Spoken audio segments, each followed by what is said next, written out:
पानी की क्वालिटी कैसी है, वाटर सप्लाई स्कीम का पूरा विवरण, सब कुछ इस ऐप पर मिलेगा। आपके गांव की जानकारी उस पर होगी।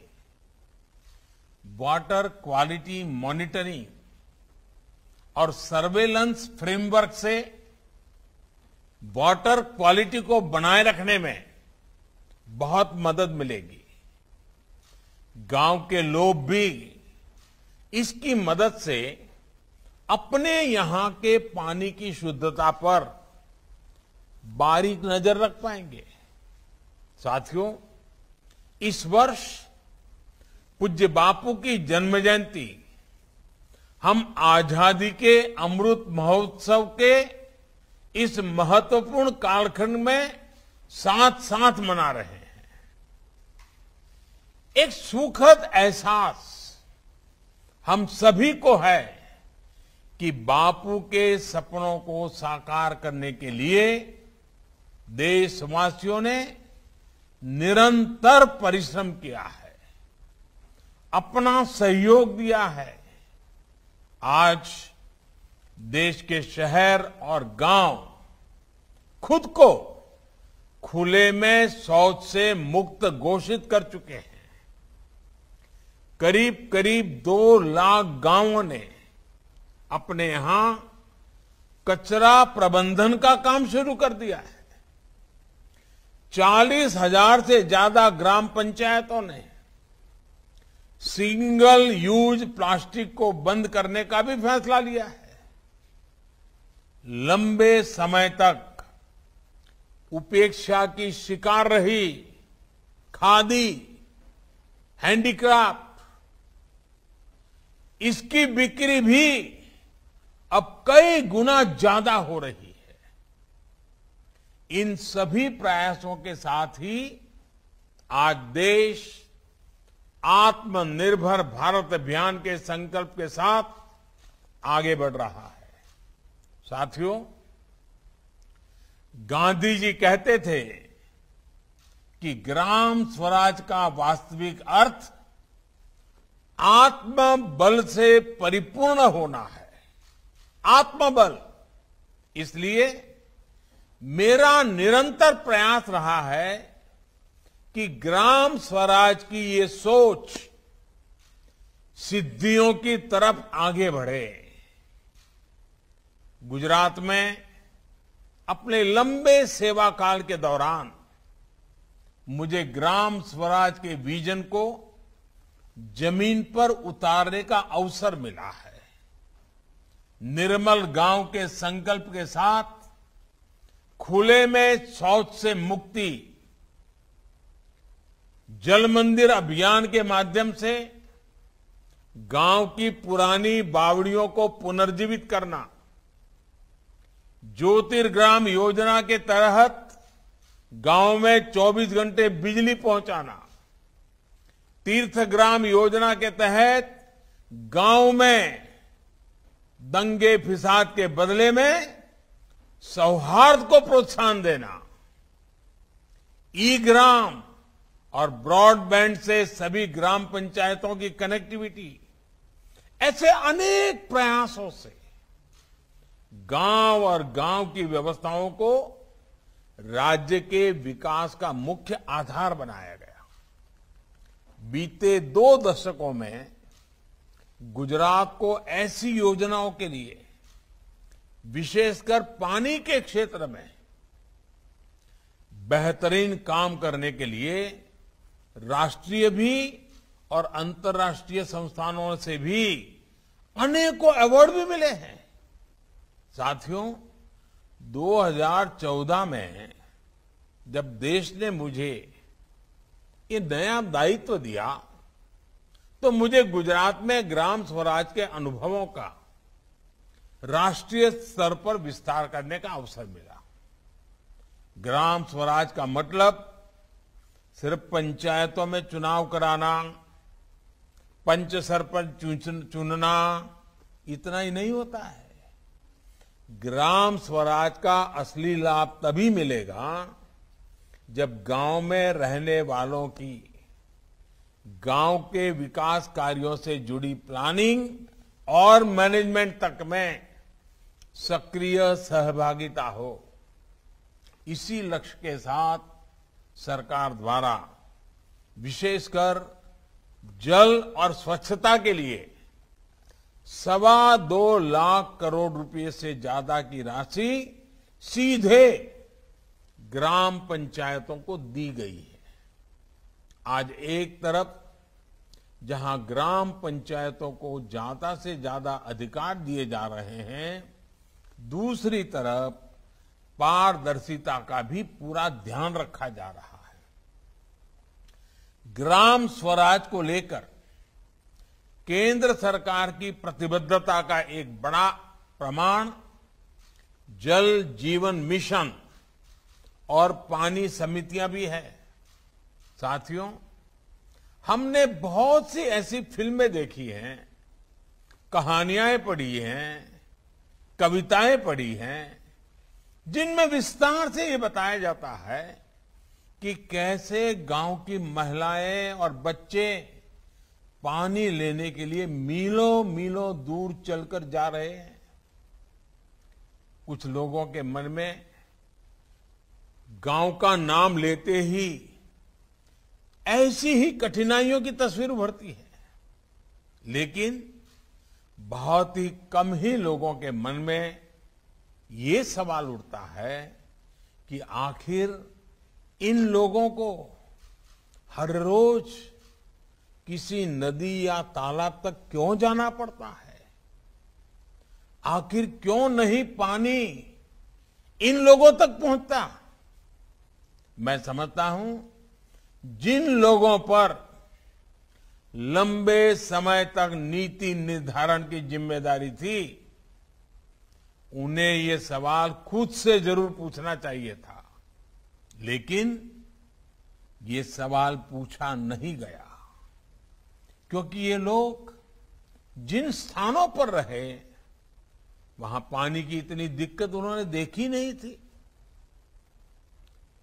बिना पानी की जिंदगी का दर्द क्या होता है वो उन्हें पता ही नहीं था। घर में पानी, स्विमिंग पूल, उसमें भी पानी, सब जगह पानी पानी। ऐसे लोगों ने कभी गरीबी देखी ही नहीं थी, इसलिए गरीबी उनके लिए एक आकर्षण रही, लिटरेचर और बौद्धिक ज्ञान दिखाने का जरिया बन गई। इन लोगों में एक आदर्श गांव के प्रति मोह होना चाहिए था, लेकिन ये लोग गांव के अभावों को ही पसंद करते रहे। मैं तो गुजरात जैसा राज्य से हूं जहां अधिकतर सूखे की स्थिति मैंने देखी है। मैंने ये भी देखा है कि पानी की एक एक बूंद का कितना महत्व होता है। इसलिए गुजरात का मुख्यमंत्री रहते हुए लोगों तक जल पहुंचाना और जल संरक्षण मेरी प्राथमिकताओं में रहे। हमने ना सिर्फ लोगों तक, किसानों तक पानी पहुंचाया, बल्कि ये भी सुनिश्चित किया कि भूजल स्तर बढ़े। ये एक बड़ी वजह रही कि प्रधानमंत्री बनने के बाद मैंने पानी से जुड़ी चुनौतियों पर लगातार काम किया है। आज जो नतीजे हमें मिल रहे हैं वो हर भारतीय को गर्व से भर देने वाले हैं।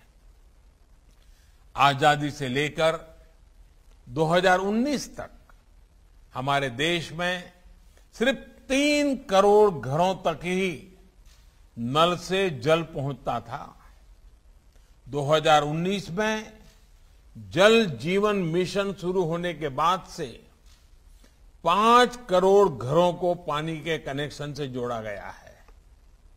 आज देश के लगभग 80 जिलों के करीब 1.25 लाख गांवों के हर घर में नल से जल पहुंच रहा है।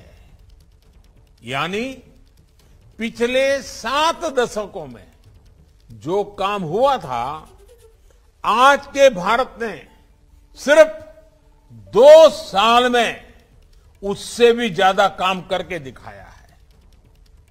वो दिन दूर नहीं जब देश की किसी भी बहन बेटी को पानी लाने के लिए रोज रोज दूर दूर तक पैदल चलकर नहीं जाना होगा। वो अपने समय का सदुपयोग अपनी बेहतरी, अपनी पढ़ाई लिखाई या अपने रोजगार पर उसको शुरू करने में कर पाएगी। भाइयों और बहनों, भारत के विकास में पानी की कमी बाधा न बने, इसके लिए काम करते रहना हम सभी का दायित्व है। सबका प्रयास बहुत आवश्यक है। हम अपनी आने वाली पीढ़ियों के प्रति भी जवाबदेह हैं।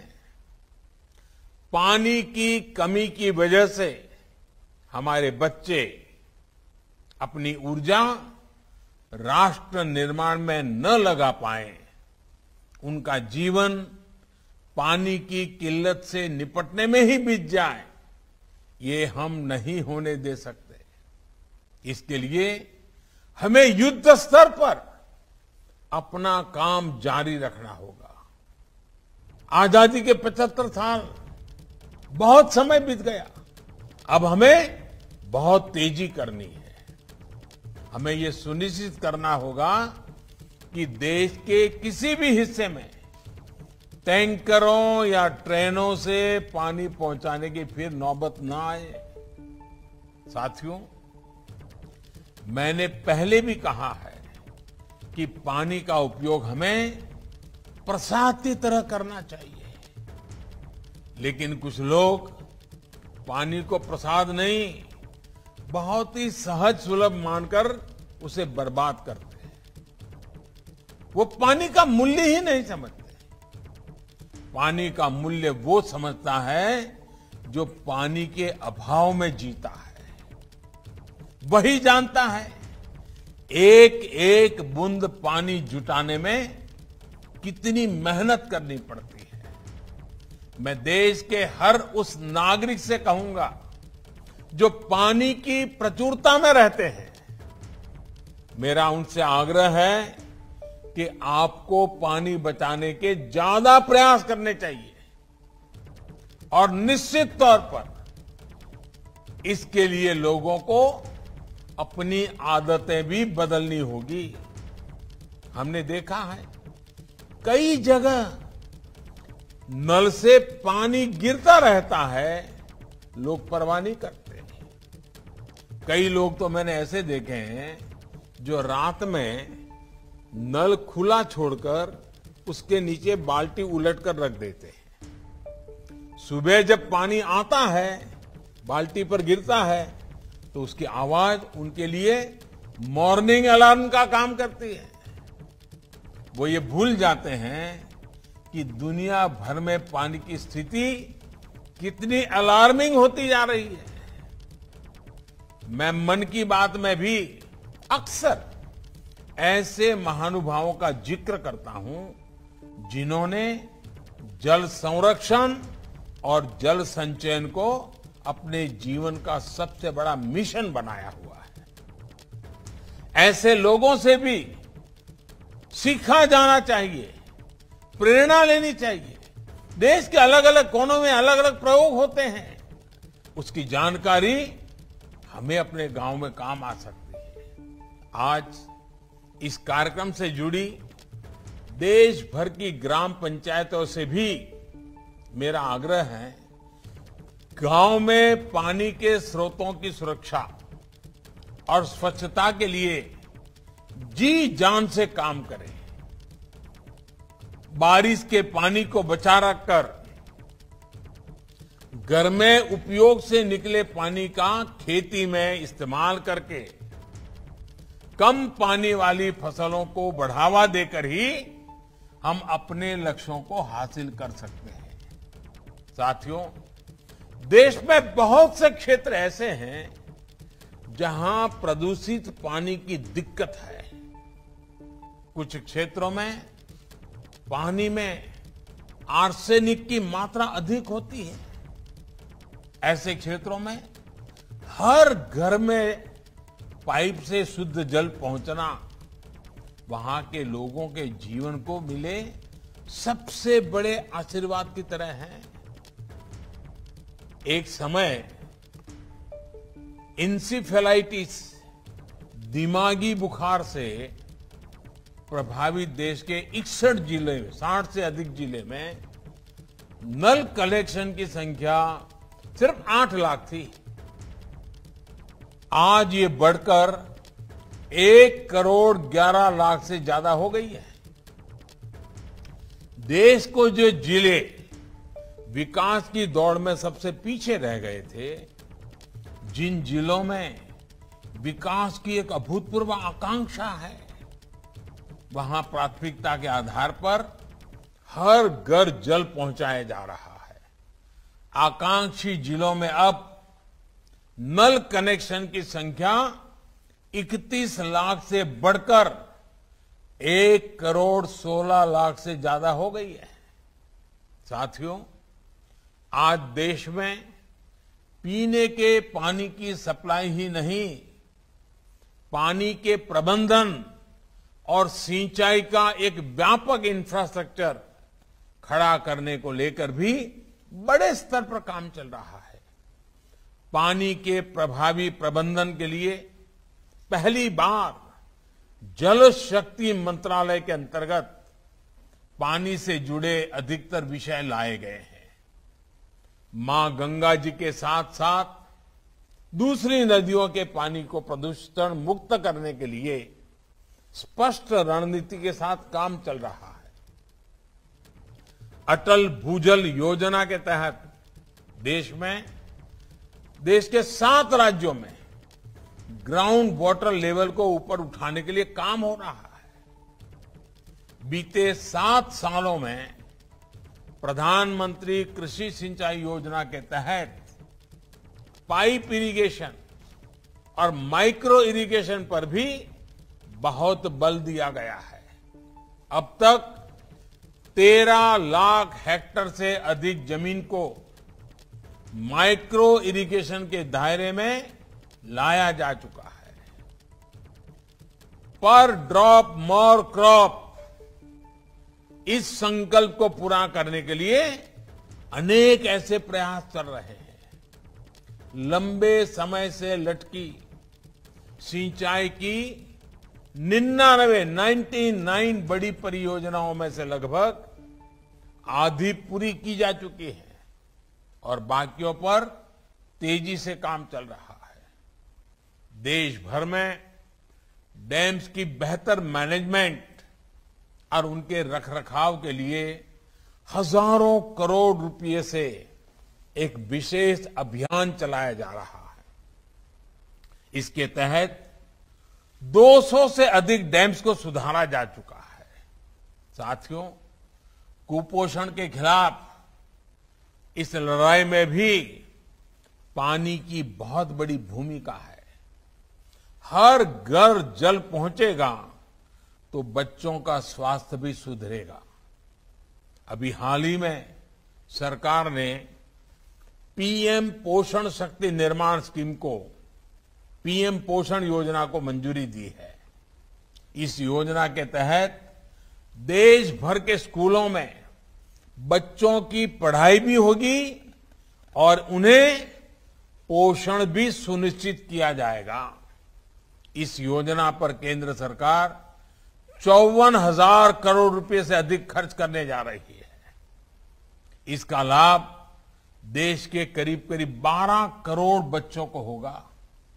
साथियों, हमारे यहां कहा जाता है कि उपकर्तुम यथा सुअल्पम समर्थो न तथा महान, प्रायः कुपः तुषाम हंति सततम न तु बारिदिहि। यानी पानी का एक छोटा सा कुआं लोगों की प्यास बुझा सकता है, जबकि इतना बड़ा समुंदर ऐसा नहीं कर पाता। ये बात कितनी सही है। कई बार हम देखते हैं कि किसी का छोटा सा प्रयास बहुत से बड़े फैसलों से भी बड़ा होता है। आज पानी समिति पर भी यही बात लागू होती है।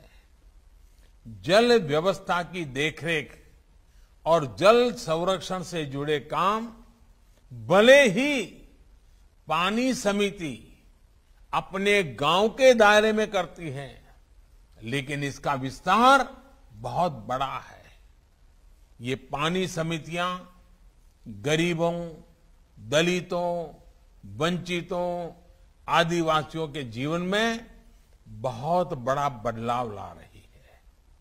जिन लोगों को आजादी के बाद 7 दशकों तक नल से जल नहीं मिल पाया था, छोटे से नल ने उनकी दुनिया ही बदल दी है। और ये भी गर्व की बात है कि जल जीवन मिशन के तहत बन रही पानी समितियों में 50% सदस्य अनिवार्य रूप से महिलाएं ही होती हैं। ये देश की उपलब्धि है कि इतने कम समय में करीब 3.5 लाख गांवों में पानी समितियां बन चुकी हैं। अभी कुछ देर पहले हमने जल जीवन संवाद के दौरान भी देखा है कि इन पानी समितियों में गांव की महिलाएं कितनी कुशलता से काम कर रही हैं। मुझे खुशी है कि गांव की महिलाओं को अपने गांव के पानी की जांच के लिए विशेष तौर पर ट्रेनिंग भी दी जा रही है। साथियों, गांव की महिलाओं का सशक्तिकरण हमारी सरकार की सर्वोच्च प्राथमिकताओं में से एक है। बीते वर्षों में बेटियों के स्वास्थ्य और सुरक्षा पर विशेष ध्यान दिया गया है। घर और स्कूल में टॉयलेट्स, सस्ते सैनिटरी पैड्स से लेकर गर्भावस्था के दौरान पोषण के लिए हजारों रुपयों की मदद और टीकाकरण अभियान से मातृशक्ति और मजबूत हुई है। प्रधानमंत्री मातृ वंदना योजना के तहत 2 करोड़ से अधिक गर्भवती महिलाओं को लगभग 8,500 करोड़ रुपए की सीधी मदद दी जा चुकी है।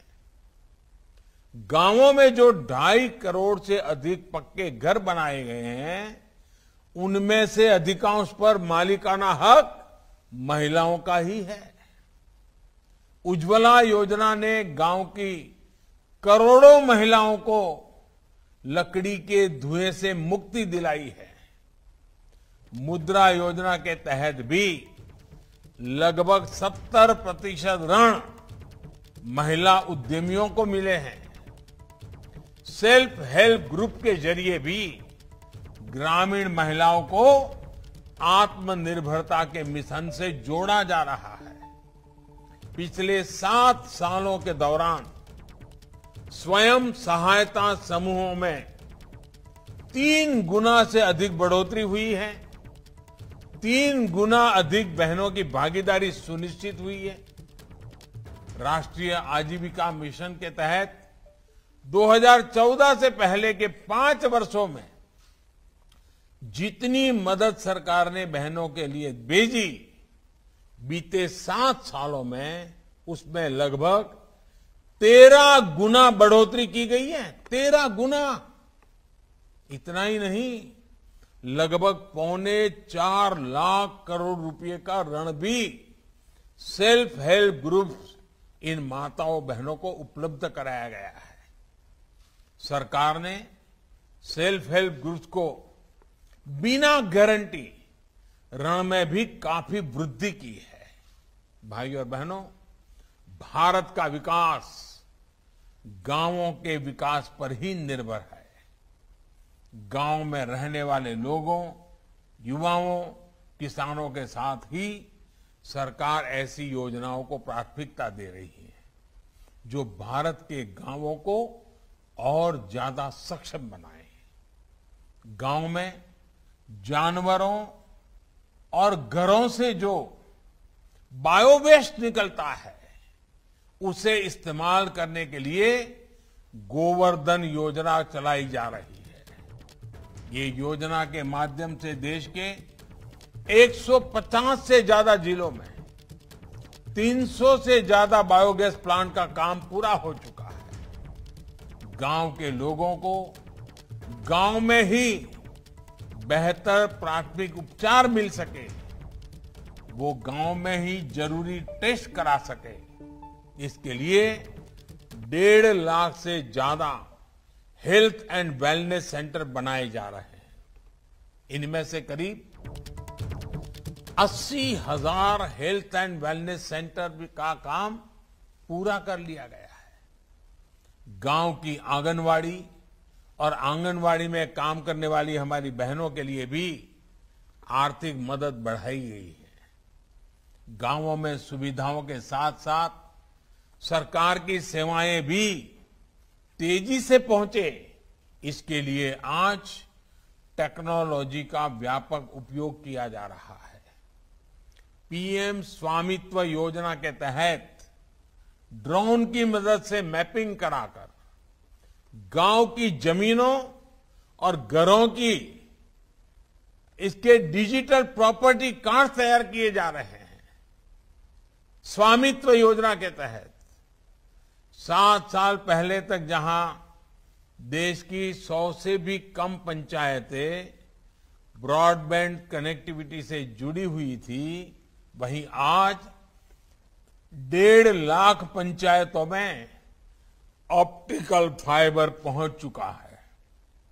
सस्ते मोबाइल फोन और सस्ते इंटरनेट के कारण आज गांवों में शहरों से ज्यादा लोग इंटरनेट का उपयोग कर रहे हैं। आज 3 लाख से अधिक कॉमन सर्विस सेंटर सरकार की दर्जनों योजनाओं को गांव में ही उपलब्ध करा रहे हैं और हजारों युवाओं को रोजगार भी दे रहे हैं। आज गांव में हर प्रकार के इंफ्रास्ट्रक्चर के लिए रिकॉर्ड इन्वेस्टमेंट किया जा रहा है। प्रधानमंत्री ग्रामीण सड़क योजना हो, 1 लाख करोड़ रुपए का एग्री फंड हो, गांव के पास कोल्ड स्टोरेज का निर्माण हो, औद्योगिक क्लस्टर का निर्माण हो या फिर कृषि मंडियों का आधुनिकीकरण, हर क्षेत्र में तेज गति से काम जारी है। जल जीवन मिशन के लिए भी जो 3,60,000 करोड़ की व्यवस्था की गई है, वो गांवों में ही खर्च की जाएगी। यानी ये मिशन ग्रामीण अर्थव्यवस्था को नई मजबूती देने के साथ ही गांवों में रोजगार के अनेकों नए अवसर भी बनाएगा। साथियों, हमने दुनिया को दिखाया है कि हम भारत के लोग दृढ़ संकल्प के साथ सामूहिक प्रयासों से कठिन लक्ष्य को भी हासिल कर सकते हैं। हमें एकजुट होकर इस अभियान को सफल बनाना है। जल जीवन मिशन जल्द से जल्द अपने लक्ष्य तक पहुंचे, इसी कामना के साथ मैं अपनी बात समाप्त करता हूं। आप सभी को बहुत बहुत शुभकामनाएं। धन्यवाद।